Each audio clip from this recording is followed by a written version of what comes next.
Well, pleased to be back for yet another episode of Back to You. And wow, what another holiday season. I know we all got heavy travels. And Niner, we can't keep up with you because you're always on the row 32 middle seat going somewhere where I don't even know where the heck it is. And Kathryn Tappen, what a champ you are, doing so much stuff. And I know the voice comes and goes, and we Yep. all understand that. And it's a lot about a True. hot tea and maybe some honey. And for me, it would be some of that and a little bourbon to get things going. And look at you with your hot tea. So we're delighted to talk about family and what you did and the chance to be with everybody during Thanksgiving last week.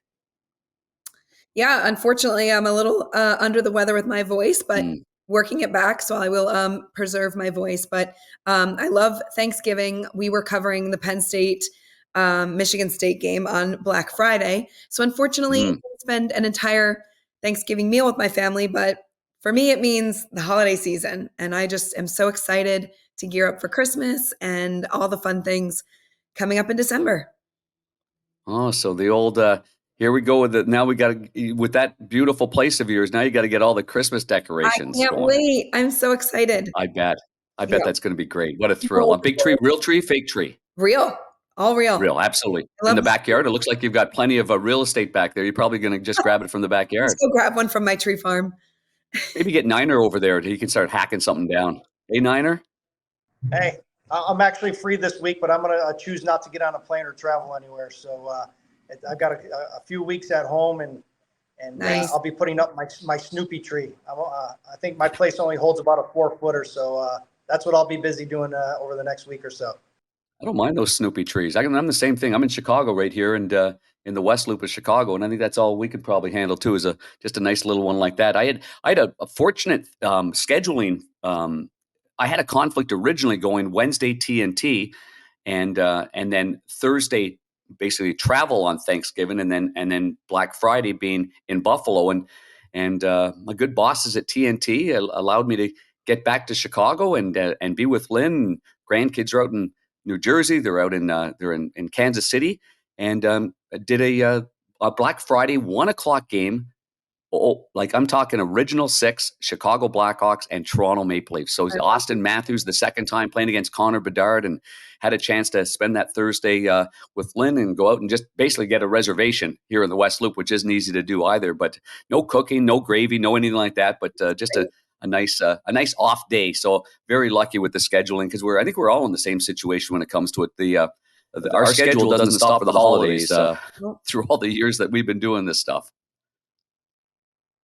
Not at all, not at all. So it's actually been a pleasure and good to just relax, have some downtime, like you said, spend some time with some family and friends, and just enjoy it, enjoy the weather, and finally able to get a couple of rounds of golf in too, Penger. So I'm looking forward to I'm it. jealous. Yeah, Niner, you last week you were with the Coyotes alumni get together. Is that right? Yeah. So the Phoenix/Arizona Coyotes alumni does a great job here at Las Sendas Country Club in Mesa with Wayne McBean. He puts on a great alumni event. It's a 3-day event. Nice. And it's not just limited to the Coyotes alumni. They've brought in the Sutter brothers, Brian Trottier, Lanny McDonald, even outside of hockey. Jim McMahon comes, Alice Cooper, Mark Rippon. They do a great job. It's a 3-day event. They raise some great money for the charities throughout the local youth hockey, the girls hockey here in Arizona, the sled hockey team here in Arizona. And nice. They bring out all the guys. They've got their own Coyote alumni wine that they've been featuring too, Panger. This is right up your alley. Get a little swirl of red going. But what they've been doing the last few years, they go to Napa. They've come out with a Wayne McBean wine, a Greg Adams wine, Shane Doan wine, and a Cujo wine, Curtis Joseph. So they're transcending through all the alumni, and they actually go to Napa. They mix it, they taste it, they do all the flavors, and they've been doing that. And it's been a great addition to their wine that not only here, but the ones that they sell online to raise money for the charities as well. Man, I love my time in Arizona. I mean, I loved it. I mean, when I first got the call from, I think it was Mike Barnett and I think it was Cliff Fletcher. They were all in a room together, and they're asking if I could, after ESPN lost the rights, if I was interested in going to Arizona. And then they followed it up with, and Gretz is going to be the coach. I said, what? So 4 years of being there and experiencing that and having some great people in Arizona. I tell the boys I'll be waiting for that invitation next year for the golf outing and the free wine. I can't wait for that. But that sounds like a great time. And there's more to it than local. Doesn't matter what sport we're talking about. It's great that alumni doesn't just mean that local team. I think the NHL has done an excellent job of bringing in, if you're an alumni, if you played in the NHL, I never played for the St. Louis Blues, but while I was there, I was invited all the time to anything the St. Louis Blues had, even though I never wore their sweater. And I think that's great. And that's kind of been what our alumni has been about. So nice to see the Coyotes do that. And I'm glad you had some fun too, Niner. I'm sure you won a few shekels there from the boys with your handicap, and you're hitting it straight down the middle, huh? You know what, Penger? I did win a skin. It was on hole number 15, par 5. I birdied it with my handicap. It counted as an eagle, and I cashed in on that money. So I did get my one skin. But I thought you were going to say a 4 for a 2, but thank goodness you said a 4 for a 3. What you just said. Oh, here we go.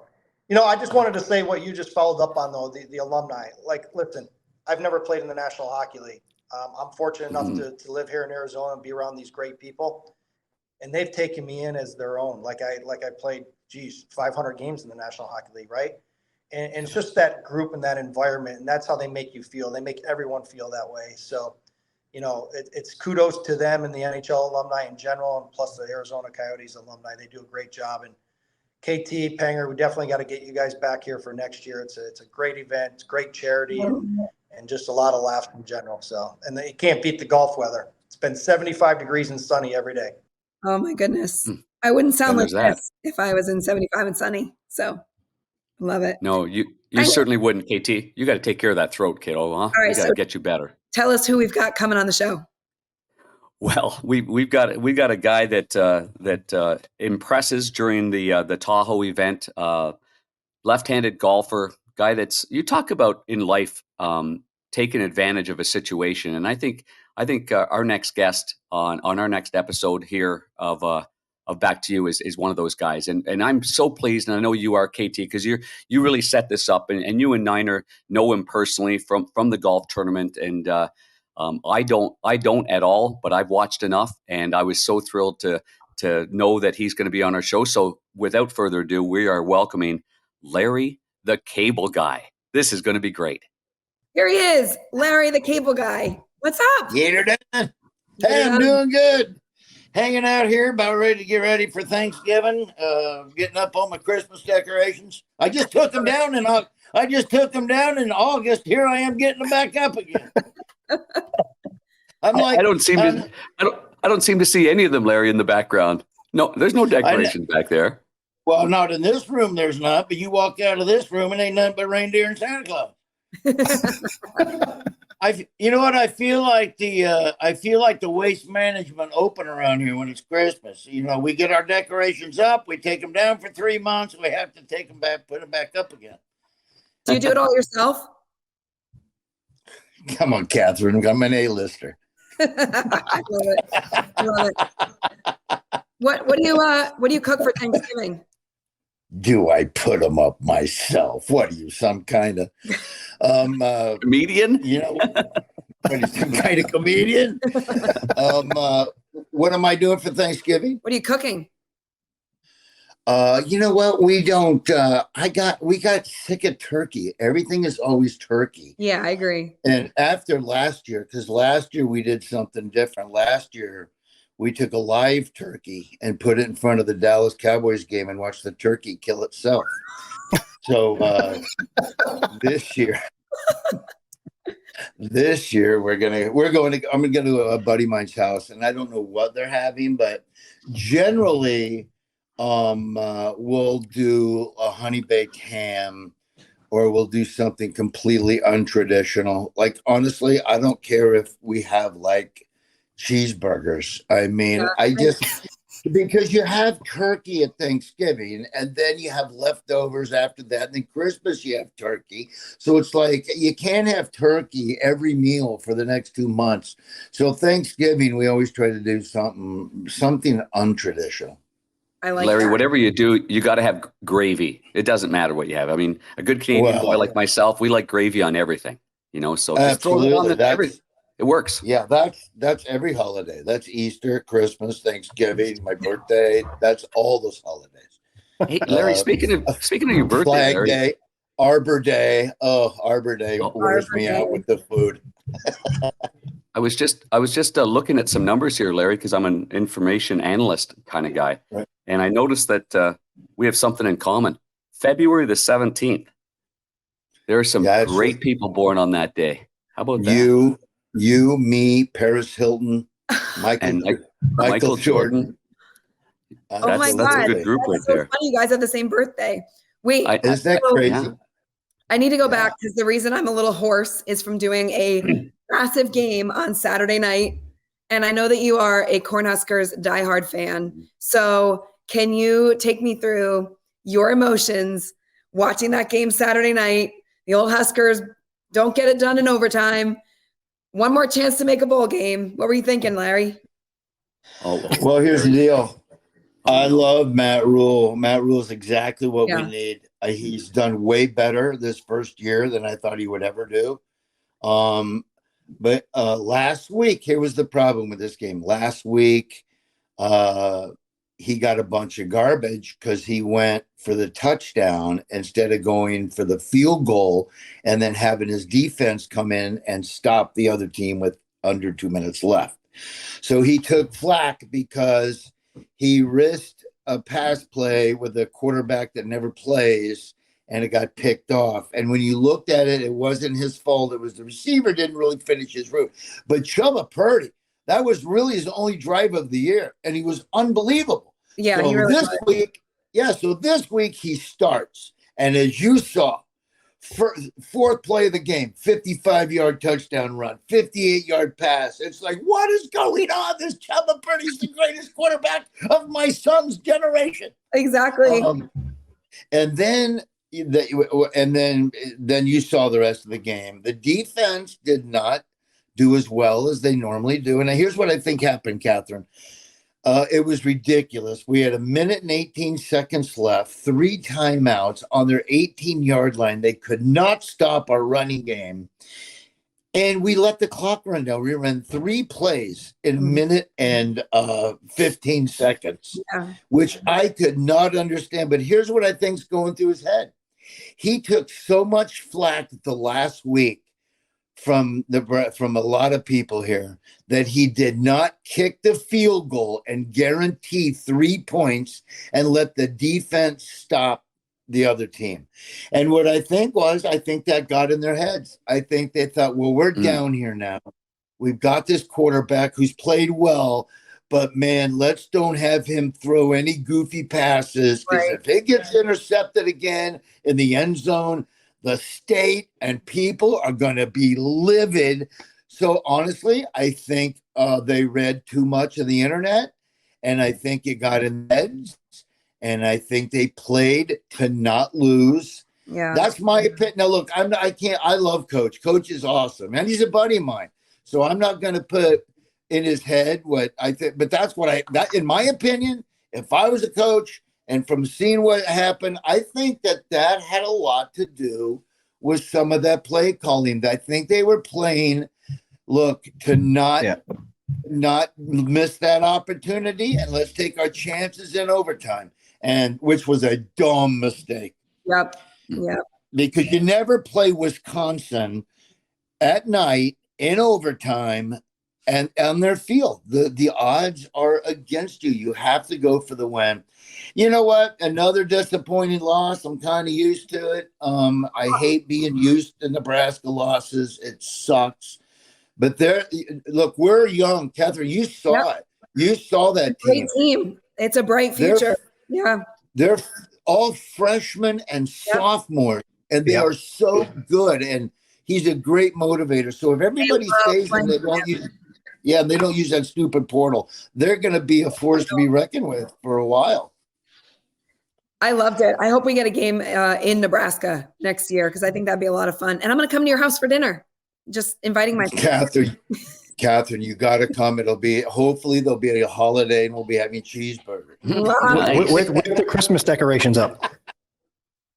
You can help me take them down. Yeah, exactly. If it's in September, if it's in August or September, you can help me take them down. If it's in the end of September, early October, you can help me put them up. That's awesome. Hey, Niner, who did you have in that game, and what did the money line look like, and how was it for the emotions of people maybe throwing a few fish nagels on that one? Actually, we were looking at the live line, actually texting with a few of my buddies, and we were all over Nebraska. We thought they had the momentum. The line was in the right direction. Yeah. And like Larry just said, I mean, when you play not to lose, you're going to end up losing. And we didn't think it would be by 7 either in overtime. So we took the loss on that one. But like you said, I think this coach is doing a great job at Nebraska. From everything that I hear and read about, the recruiting has been going phenomenal. And they're going to start getting some more top-notch recruits in for sure. Well, wait till Larry goes on the sidelines next year. That'll bring in even more and better recruits there, Larry. Absolutely. I got to go. I'll bring them all out to my house. They can look at my Mater golf cart. Maybe they'll sign up. You got the Mater golf cart? Hold on a second. Let's go back to the Mater golf cart for a second. You really do? Oh yeah, I got a Mater golf cart. I want to buy it. I found somebody actually had made a Mater truck, an actual truck, tow truck. Looked just like the character in the cartoon. I'll be honest, I kind of wish I'd have bought it just to keep in my garage. It's kind of cool looking, you know? I mean, I bet it is. That's the award-winning Mater voice, right? Absolutely. You know, when I send my golf clubs out on pictures and stuff on the internet, for my birthday, the greatest month, as you know, Banger, February 17th. For my birthday one time, everybody that was involved in sketching Mater and drawing Mater at Pixar, man, they're so nice to me over there. For my birthday, they made me a lithograph of Mater with a Nebraska hat on and corn flying out of his tailpipe. And it was a really cool picture. I wish I had it with me. I'd show you. But I went and I put it on a head cover for my golf clubs. So every time sometimes on game day, I'll send out a picture of my golf clubs and I'll go, hey, look, Mater's a Cornhusker. Go big. It's got Mater on there. Did you have that cover up in Tahoe? Was that the one that you were showing everybody on the driving range? Yeah, I did. I had that cover up there. And the cool thing is, it's the only one there is in the entire world. That's the cool thing about it. Oh, that's even better. I remember seeing it, and you were showing everybody. Everyone was coming over to look at it. It was cool. Wait a second. You got a head cover for a left-handed driver? They make those, Larry? Yeah, you believe that? Everybody was coming over. I don't know if they were coming over to look at the Mater head cover or my 106 I just shot. Yeah. I have the most fun in Tahoe when I get to play with you. Oh, that's sweet. The music's it's like fun and lighthearted, and it just is like the best time. I love it. But except you had to go and get good on me, and you leave me in the dust. Oh boy! You know what, Kathryn? I'm really excited. I tell everybody, I go, man, I'm getting better. I'm down to a 13 handicap. Some days a 12. Wow! And so I've decreased my handicap about 8 strokes from about a 21, 22, and it's only cost me $3.8 million. But it's worth it, though. I'm so glad that I did not discover golf in the middle of my comedy career, because I would have never ended up being as successful as I did. Because I swear, now I love golf so much. I'll get dates coming in and I go, whoa, wait a second. No, I can't do that date. I'm golfing with, I'm turning down gigs so I can go play 18 somewhere. I love it. You sound like Panger. That sounds familiar, Larry. Right? Larry, how does a guy from Wisconsin, how does a guy from Nebraska end up being a left-handed golfer, though? I mean, it's typical of many Canadians, but not so much in the States. And yeah, you know what? It's crazy. I have no idea. My dad's right-handed. My mom's right-handed. My brother's right-handed. And my sister and I are left-handed. And I have no idea. But I feel like that we are definitely in the golf world. Left-handed people are discriminated against. I mean, you can't find left-handed stuff anywhere. Mhm. Except in Canada. Except in Canada, because of I'm telling the truth. Like you go, players. you go anywhere and you go to a pro shop, and I bet it's, I'm just going to throw a number out there, but it might be 50-50 in pro shops. They're left and rights. Wow. I'm not sure if it's the Mike Weir, the Mike Weir, or maybe just a lot of, hockey players are just left-handed hockey players. I don't know, but I know a lot of left-handed hockey players that play golf right-handed. Yep. I don't see a lot of right-handed hockey players that play left-handed. Steve Young plays right-handed, and he's a lefty. Yeah. Matter of fact, Kathryn, I played with him last year. And he should be playing lefty, right? Yeah, I told him to play. I go, Steve, why are you playing left-handed? And he literally swung it a couple times with mine just on the range. He had a beautiful left-handed swing. Yeah, I thought he hit the ball better.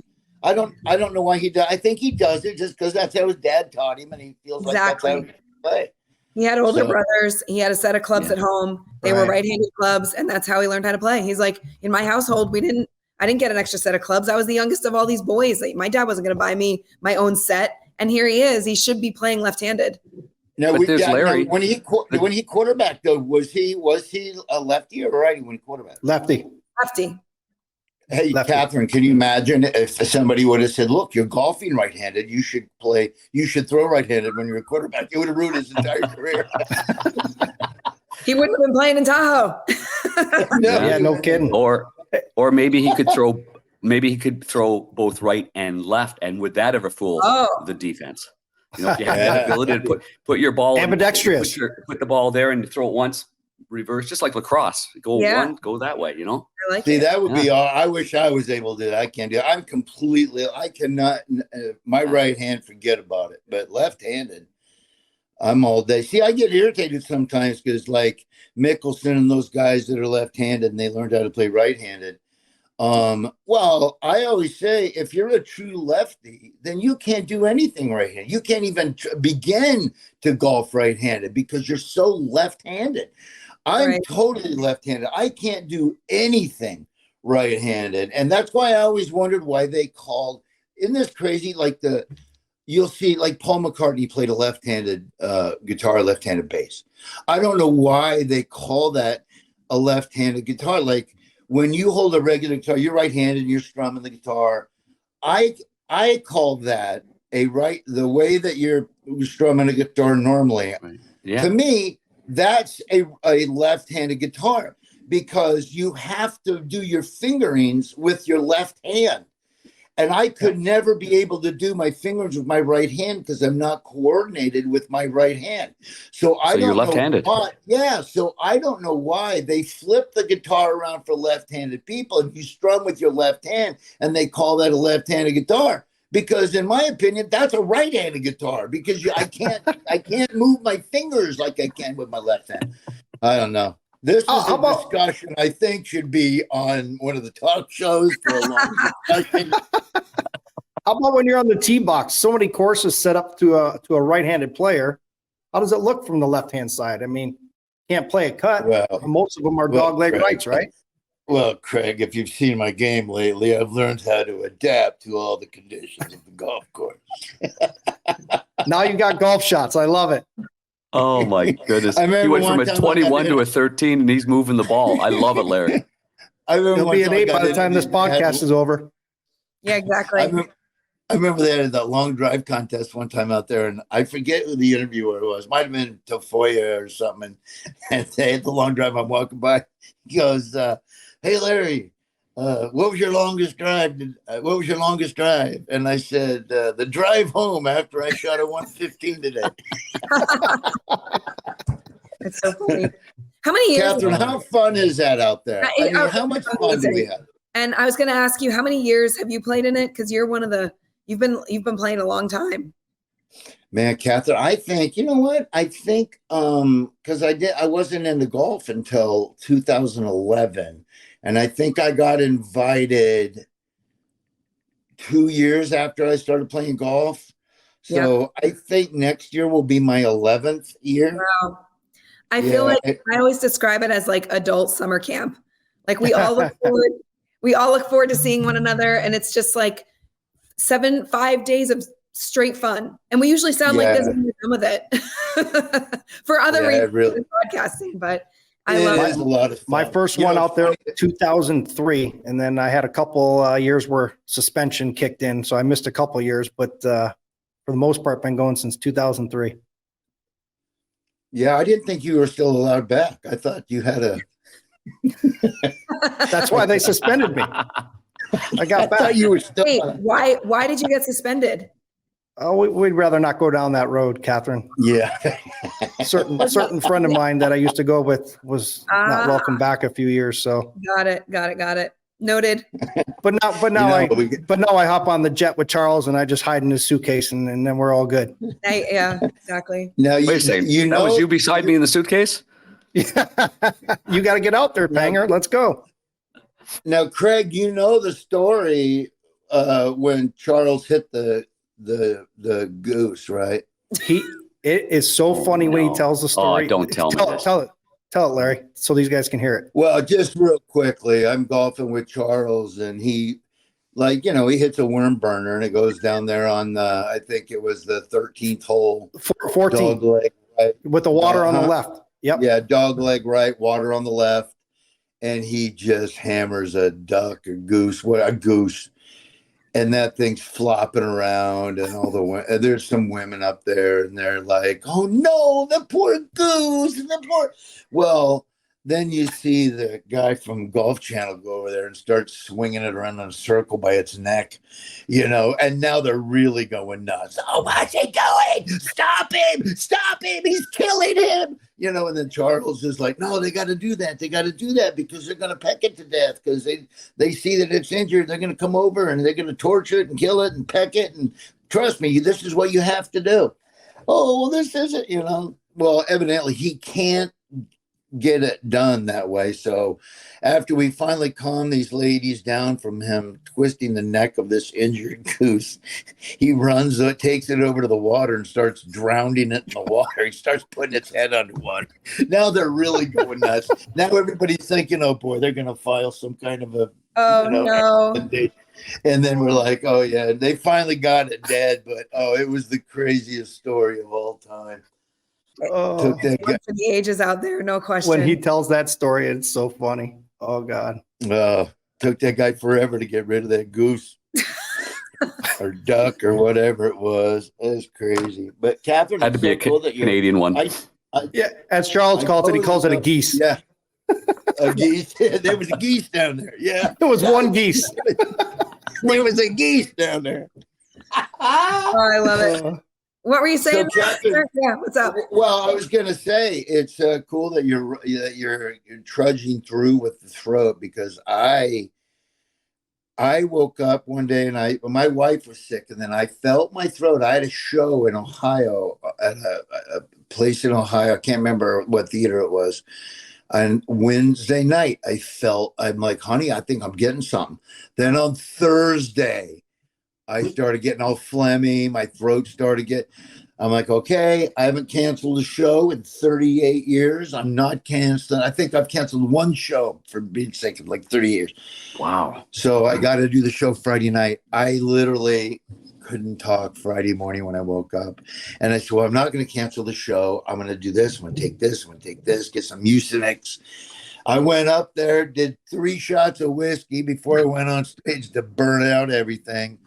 And I was only at about 30%. And so I kind of made my voice different. I'm like going, hey, I got to let everybody know my throat doesn't feel good, And it was the funniest voice. But I explained about my voice. I had a couple of jokes about why my voice is like that.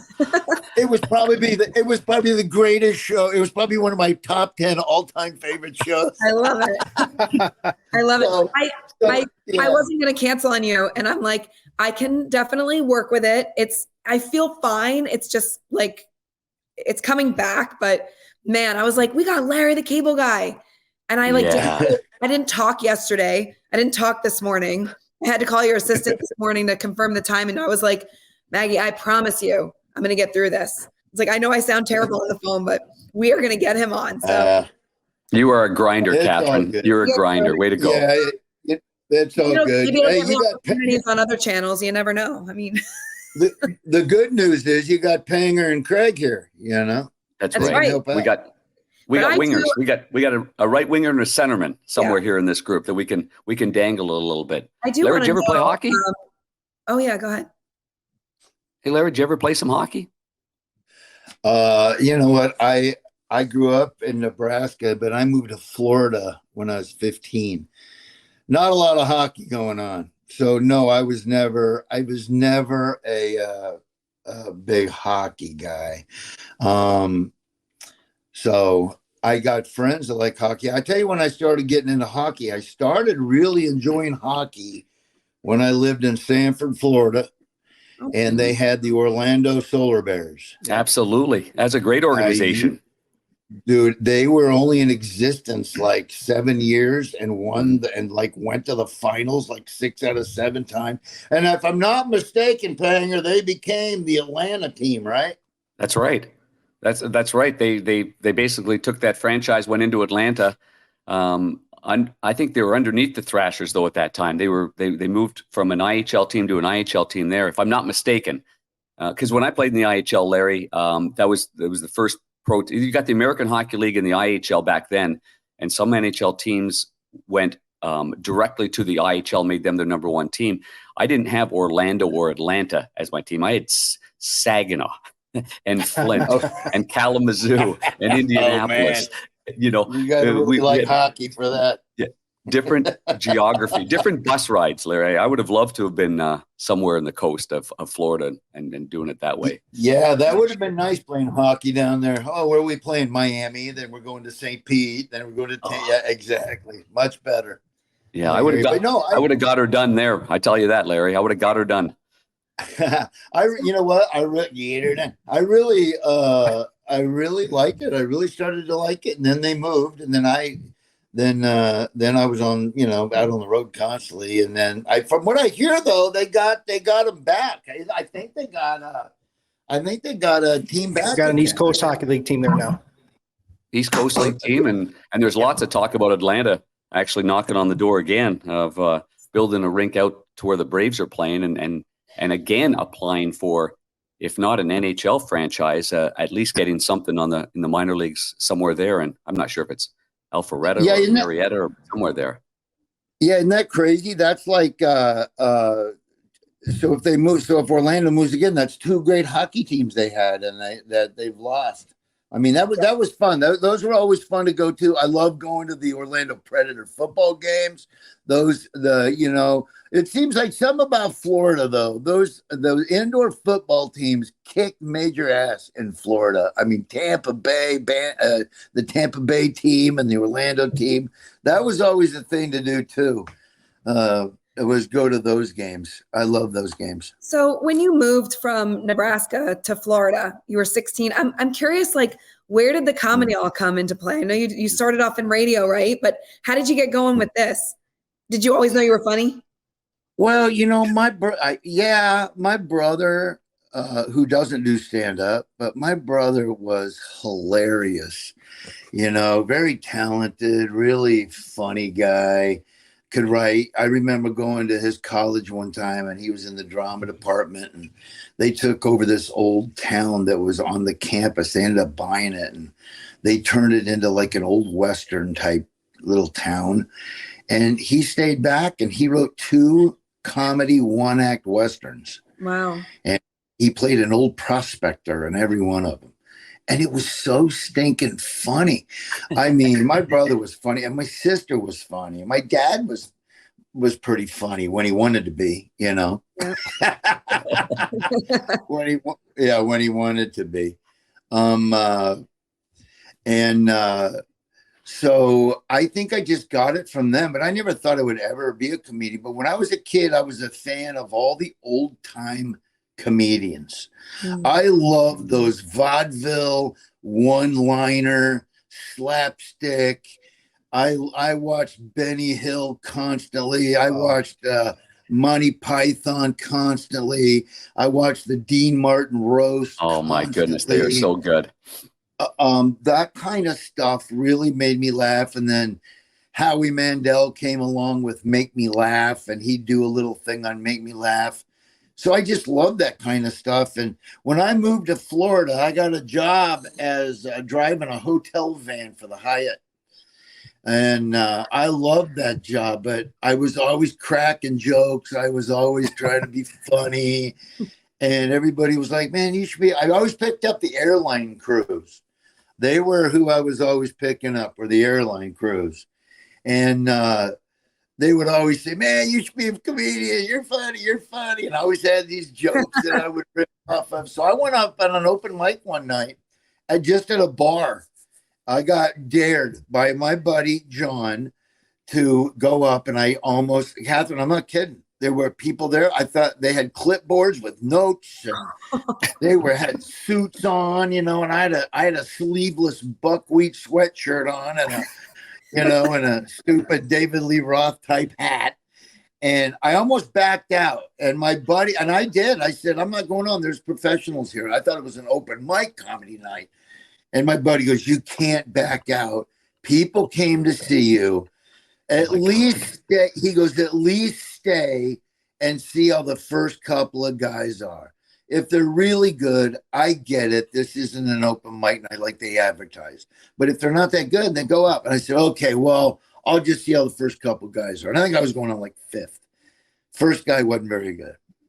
And the second guy wasn't very good. And I looked at my buddy John and go, man, I think I'm funnier than those guys. So it gave me some confidence. And that's when then the Comedy Corner opened up in West Palm Beach about 6 months later.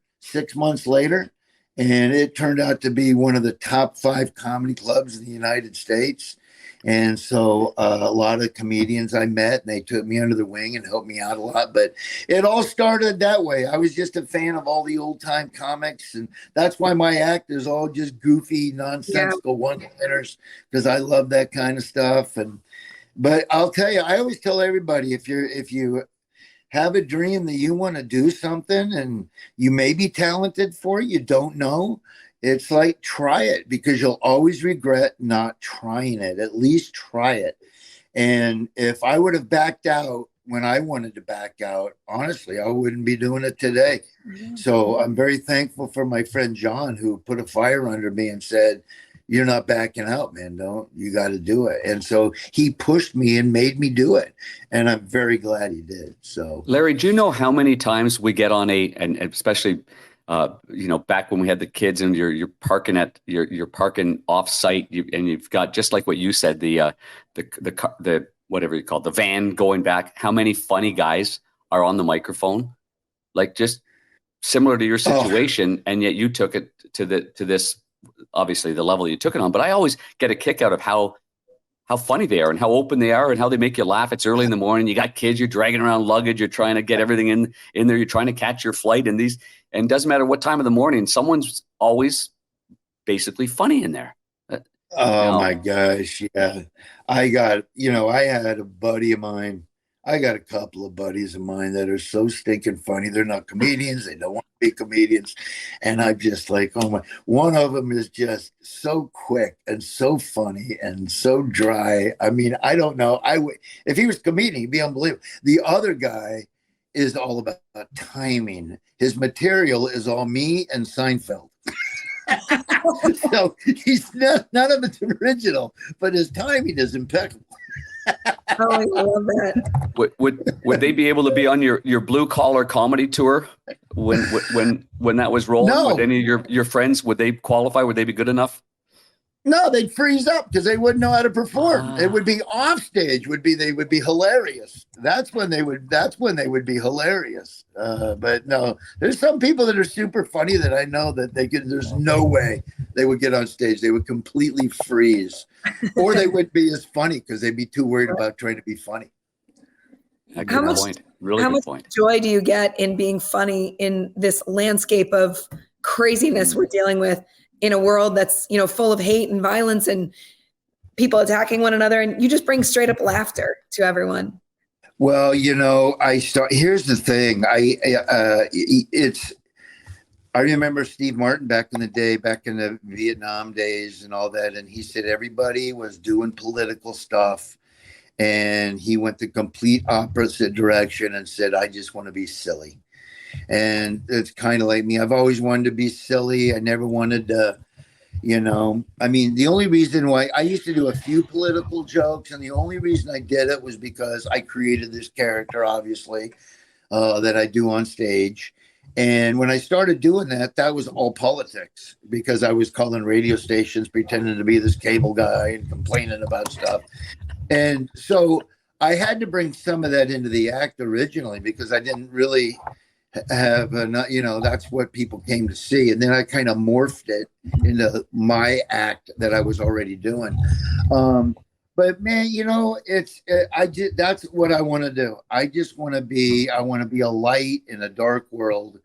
I don't want to do anything else.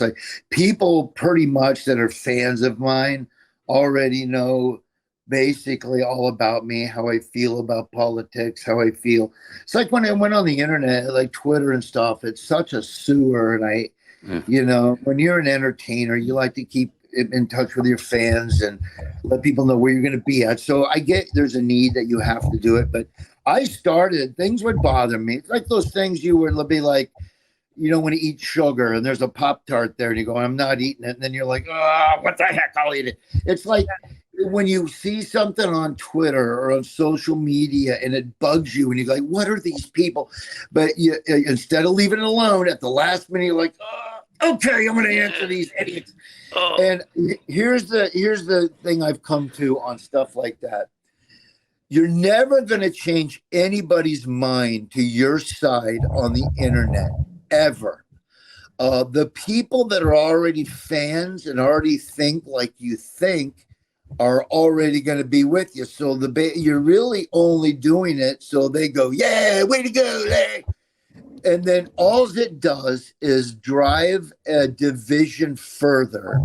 Mm-hmm. And it makes you a target for things that you weren't going to change in the first place. So it's like, why get political on the internet? It's not going to, why do it? You're never changing anybody's heart, anybody's mind. So that's when I decided, I'm going to be completely goofy. I'm going to be completely funny, do my best to shine a light and be a positive force anyway on my part of the internet. So I love doing it. I love doing it, Kathryn. I love making people laugh. I love making them happy. I like Larry, when you talk about things that I get lost in the grocery store, when you go cabbage on me or you go yams, and then you go, because I laugh my ass off because that is me all the way. You send me to Costco, I'm there for 9 hours and I get nothing. Then when you go all Fruit Loops and Captain Crunch on me, I know exactly what you're talking about. So you're my kind of comedy. Okay, Larry? Hey, Spang, I got another one. I just came up with another one for that. I go, I hate going to the 10 items or less line, because if you're in a good mood, it doesn't matter how good a mood you're in. All of a sudden, for no reason at all, you start counting the items of the person in front of you. and it never fails. Totally. They always go over, and you go from saying hi and being nice to everybody, go out, look at that freaking moron. I hate this guy. That is so true. Every time. And then did you hear the bit about the 10 items or less line and about the Kit Kat bar? No. I got another one where if you ever wonder if you're overweight or not, here's a good way to tell. Go to the 10 items or less line and buy one, and if one of your items is, say, like a Kit Kat bar, if she looks at you and says, do you want this in the bag or do you want to take it with you? That's when you know you're a fat ass, right then.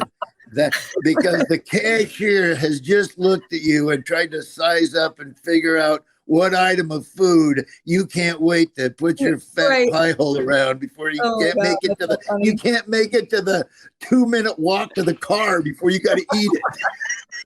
I love it. I love it. I always used to laugh when I could always tell I was overweight when I'm really hungry and I said, well, I'm going to put something in the microwave, and you look and it's like a minute, and in your head you're like, a minute? Are you kidding me? You can't even. You're so fat you can't even wait a minute. I always pull it out before it's ready. I always like literally it's at like 45 seconds and I'm like, oh, fine, it's done. It's fine. I'm just going to eat it this way. Yeah, Yeah. I don't have any, I know. no patience for it. We can't wait. We can't wait the extra No. 15 seconds. No, it's ready. Oh It's my! done. That's awesome. Poor Niner hasn't been able to add anything to the table because he's at the microwave right now, and I think he burnt his the audios out. Poor Niner's he's standing there. I got a little note. Sorry, Niner. We need to You'll just keep nodding your flashcards. Hold up some flashcards. yeah. Well, Yeah, you got to hold up stuff so we know what's going on. yeah. Yeah. Well, we've taken so much. Hey, so We don't want to keep you. no, you're good. So let me ask. Sorry, I mean, the time delay always stinks. It's bad for timing. Yep.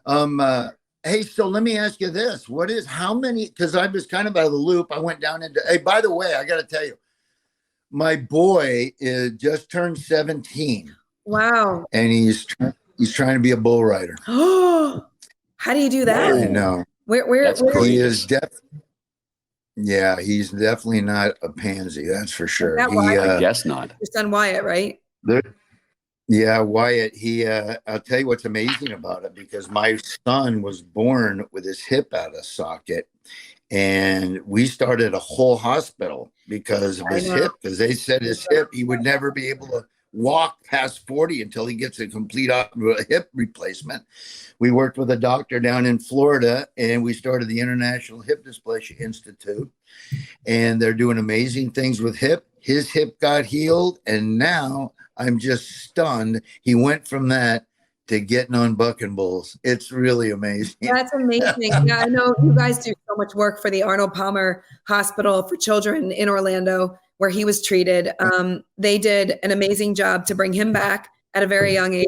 And I know you and your wife are big donors and supporters of that hospital. So that's God's work right there. In right. Eyes of him making everybody laugh all the time. He's doing great things in the community. And now he's getting on horses, by the way. Now he's getting bucked off a horse. Oh,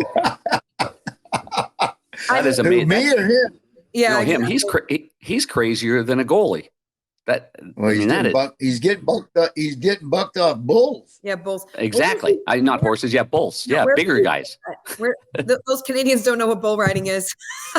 Yeah. Well, we have this thing called in Calgary. It's a rodeo of some sort there, eh? Well, Catherine, Kathryn, I'll tell you, there are some good Canadian bull riders. That's a fact. But yeah, you know what? It's just one of those things. He's been around it his whole life, because I used to have some bucking bulls in the professional bull riders. I sponsored my buddy Daniel. They called him Tater Porter back in the day. I sponsored Tater forever, who won the world finals in the 2000, I think. And so he's been around it his whole life, but he's never, he's athletic, but he never played a lot of sports. Mm-hmm. And then just out of the blue one day, he said, Dad, I think I want to try to ride bulls. I really think I would like it. And he got on a few of them, and now he's got the fever. And I've been taking him down to Fort Worth and people down there, and we go out to Bowie, Texas, and get him on some stock. And That's great. it's pretty fun thing. I'll tell you what, when you do stuff like that, the cool thing about it is you learn a lot about yourself. You learn a lot about life, and it's a lot more. I guess that's what I found out about bull riding when I'm sending him down there. It's more than just bull riding. It's all about life experiences, how to deal with adversities. It's really a cool thing. is it scary for you, Larry, and your wife? Absolutely, I hate it. Yeah. I hate it every second. He's 5'6", about $1.25. He's cute. I know that as size. all can be. Yeah, right. He's cute as can be, man. I don't know if you remember him out there, Kathryn. He was my caddy last couple of years, wearing the cowboy hat, and so yeah, I worry about it. But I heard a guy say one time that there's a lot of kids nowadays that lack confidence. They don't ever do anything, and they just kind of sit around, play video games, but he said that. Don't ever let your fear of your kids getting hurt trying to do something that they want to do get in the way of them at least trying it, because they may grow up to resent you over it. They may grow up to wonder how their life would have been different if they would have tried this. Yeah. So as long as you got other professionals around and it's a responsible place that you're at, and I feel right now you're just trying. I feel safe. They got all the safety precautions. They got all the people there to help. So, and he's not getting on these radically crazy bulls. They're not going to, just these nice mild buckers to learn how to keep your balance. Yeah, I'm okay with it. That's great. Good for you. That's great support. Yeah, for sure. And I agree. Confidence is key. It'll help him in everything he does in life. Well, absolutely. I remember when I was a male stripper, my parents told me not to do it, but I went on and I succeeded. I made look where you are now. Look where you are. Unbelievable. Look what it's turned into. Comedy. Then you ended up in Magic Mike. Turned into comedy. I love it. I love it. Well, You're the best. Yeah, get back to putting those Christmas lights on and getting your stuff ready for Turkey Day. And always good to catch up with you and to see you. And we hope, maybe you'll join us again down the road. So, Larry, this was a pleasure. Absolutely. Yeah, thanks for having me.